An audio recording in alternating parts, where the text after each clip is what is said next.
Welcome everyone. In this lesson, we're going to actually investigate the precise definition for definite integrals. And to kind of get us there, we're going to revisit the problem of calculating distance for a moving object and calculating area under the curve. And we're going to see how those relate to this idea of definite integrals. So by the end of this lesson, you're going to be able to explain the definition of our definite integral using approximating rectangles. So we'll see what those are. And then we're going to see how to calculate a Riemann sum for a function over a given interval. And again, we'll see what Riemann sums are as well. And that kind of Riemann sums is really where the problem of calculating distance and area start to feel very similar, like we're doing similar calculations. So let's start with the distance problem. So this is where we want to estimate the distance traveled by an object during a certain time period, provided that we know the velocity at certain times. All right, so the example we're going to look at in a few minutes is we have this car that's traveling, and we take periodic measurements recording the velocity. So we know the velocity of our object at certain times. And so the question is, well then, if we have those velocity readings, how do we estimate the distance that our object is traveling? And the idea here is we have this time interval during a certain time period. So what we're going to do is we're going to have our time period, let's say from A to B, and in general from A to B. And what we're going to do is we're going to kind of, well, let's actually plot it as a number line. So we'll have this interval from A to B, and what we're going to do is we're going to slice this time period up into a whole bunch of smaller subintervals.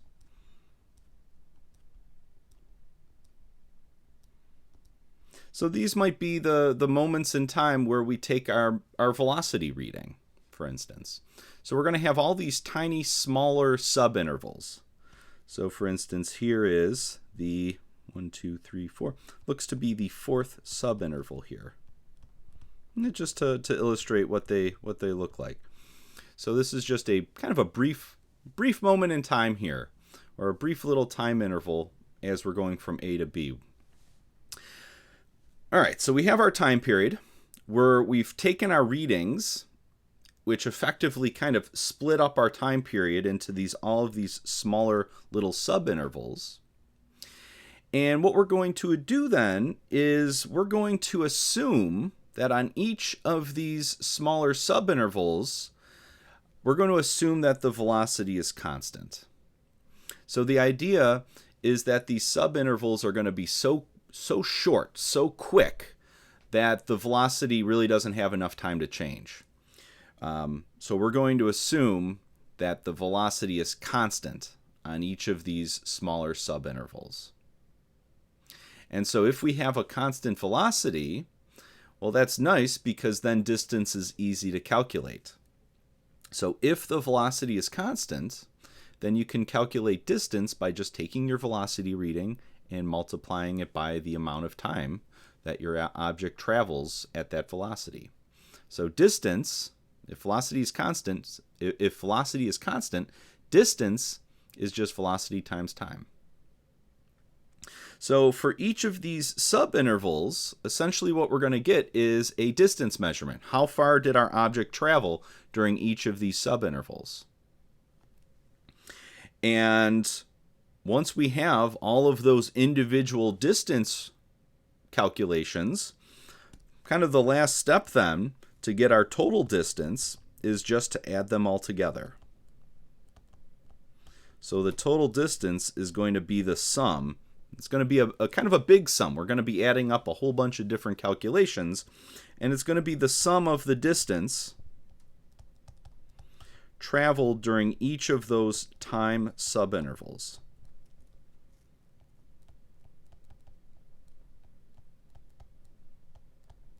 All right, so we have our time period from A to B. We take all of our readings, which effectively slices up our time period into all of these smaller subintervals, and then for each individual subinterval, we get a distance calculation, and then we just add all those distance calculations together. And that's what we're going to do in the first example. So let's take a look at this process. So in this first one, we want to estimate the distance our car drives during a 30-second time interval. And so to do this, we take speedometer readings every 5 seconds. So you can see here in this first row, this is the row for time, so for t. And you can see we're starting at 0, and then every 5 seconds we take a velocity reading. So 0, 5, 10, 15, 20, 25, 30. So every 5 seconds up until that 30-second mark. Then we're recording the velocity in the second row. So function v of t is our velocity in feet per second. And the different values here that we record are 25, 31, 35, 43, 47, 46, and 41. So, clearly the object the velocity is changing over time.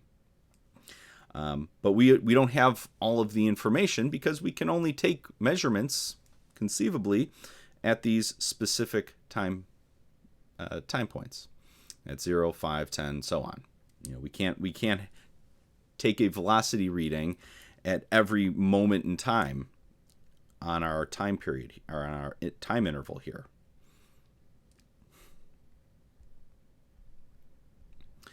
All right, so how do we do this? Well, our time interval, let's write it down. Our time period is from 0 to 30. And it helps to kind of picture what's going on. It helps to kind of draw this as a number line. So we're going to have our starting value at 0, and then we're going to have our ending value at 30. And what we're going to do is we're going to use these different time readings to kind of draw in our subintervals. So let's see. We have our 5 second, we have our 10 second, we have our 15, 20, 25, and let's just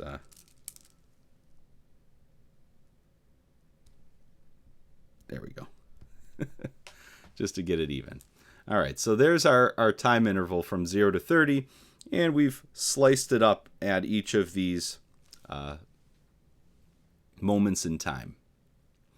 All right, so what we're going to do is we're going to find the distance traveled during this first time subinterval.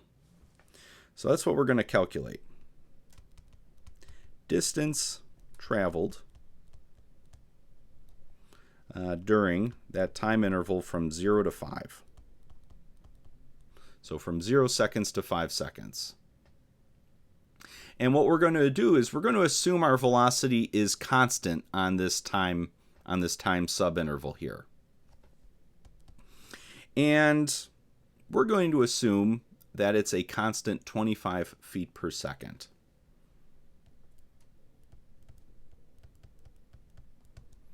So on this interval from 0 to 5, we're assuming that our velocity is a constant 25 feet per second.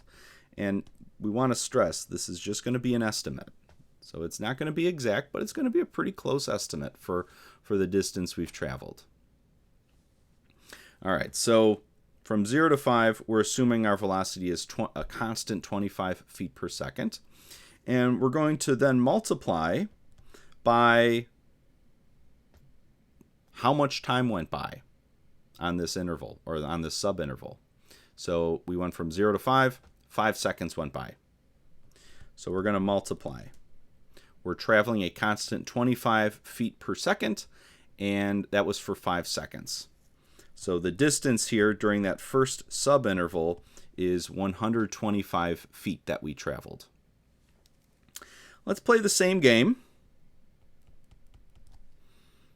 And just emphasize, this is our velocity, and this is the length of the time subinterval.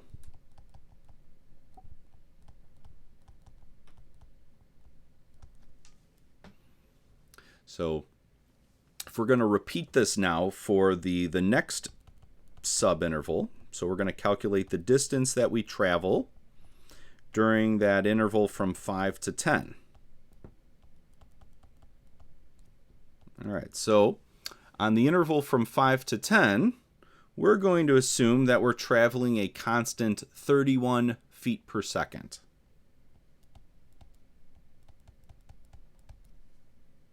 And then we want to multiply this by the length of time here.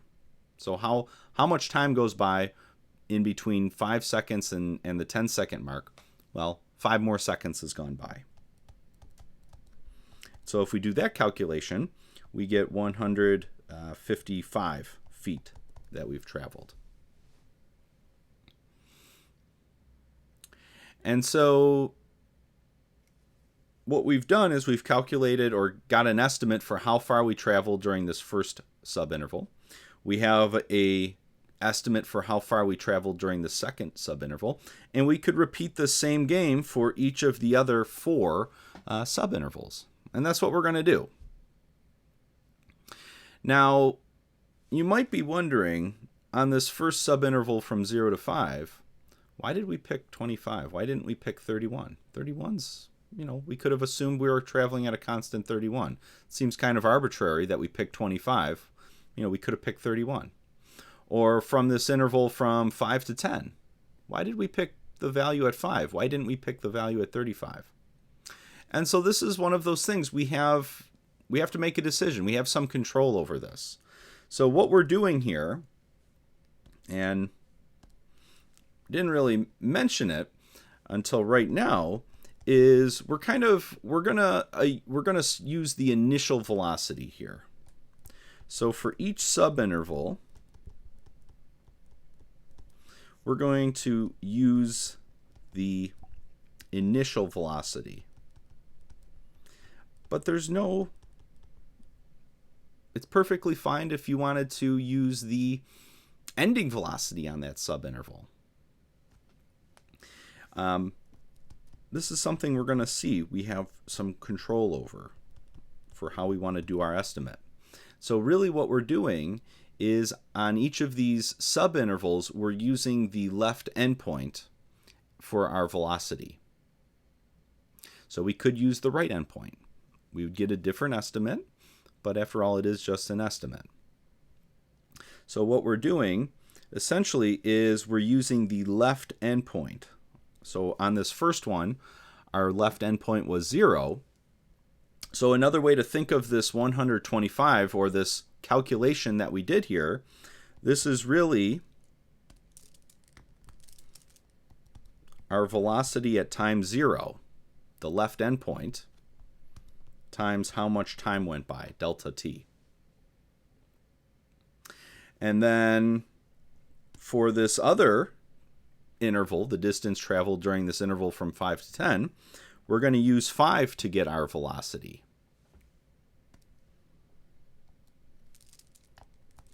And so another way to think of this, we could think of this as the velocity at time 5 times delta t.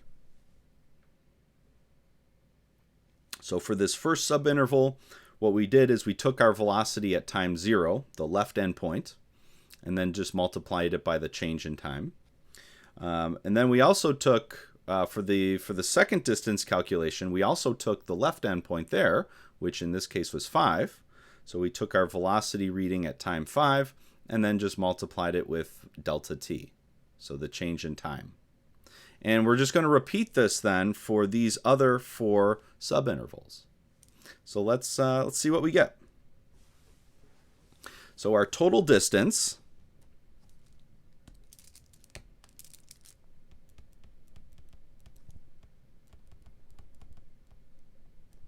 during the entire time interval from 0 to 30, what it's going to be is it's going to be the distance during that time interval from 0 to 5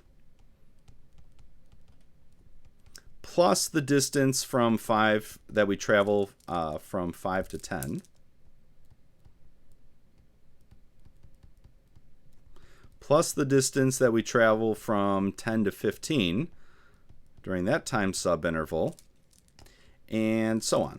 So you just kind of repeat this.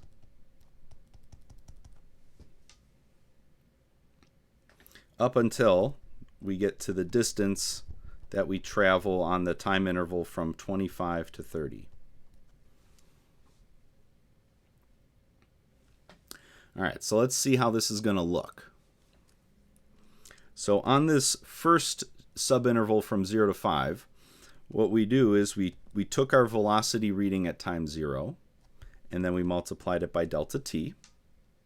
For the second distance reading, we took our velocity at 5, so the left endpoint here we're using, and then we multiplied it by delta t. And then for our next subinterval, we're going to use 10 for our velocity. So velocity at 10 times delta t. And then we just repeat this until we get to 25. So we're just going to repeat this. So we'll have velocity at time 15 times delta t plus, well, we'll get to the plus signs. Velocity at 20 times delta t, and then finally velocity at time 25 times delta t. So we're just using the left endpoint for each of these subintervals. So we're going from time 0, and then for our last velocity reading, we're going to use the velocity reading at 25. So we're going to have the distance traveled during 6 time subintervals. And to get the result, we're going to add all these together.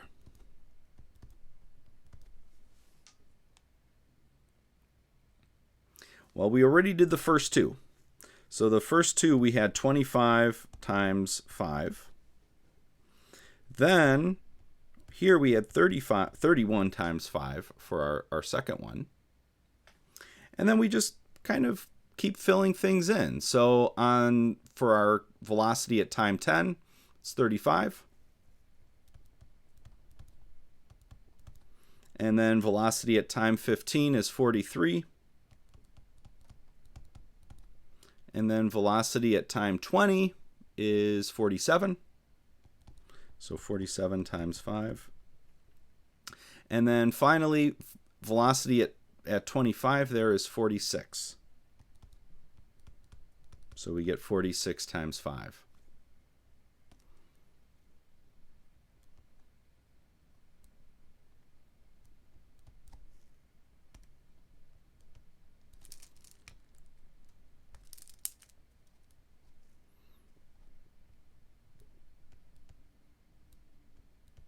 So these were the ones we did before, and then we've just repeated it for those 4 other time subintervals. And if we add all this together, we get 1,135 feet. And so this calculation here, just keep track, was done using left endpoints. So we're going to see that there's other ways to do this. We could have used the right endpoints to get our velocity readings.